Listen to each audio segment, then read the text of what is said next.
Welcome to Burlap Teachers. Enjoy the video.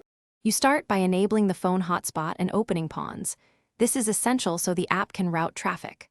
Once done, sign in and allow location, storage, and network permissions so Pawns can detect devices and share credentials securely.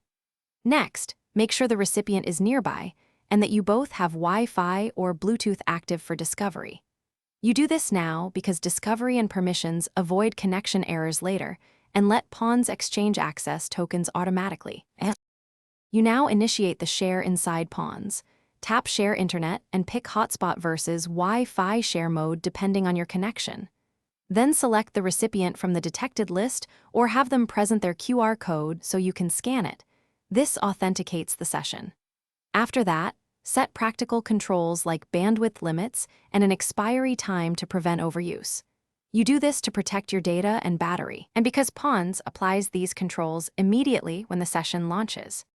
You finish by confirming the recipient accepted the share and watching the connection status in Pawns. This verifies traffic is flowing. Then either end sharing manually when done or rely on the timer to auto-stop, and keep an eye on data usage to avoid surprises.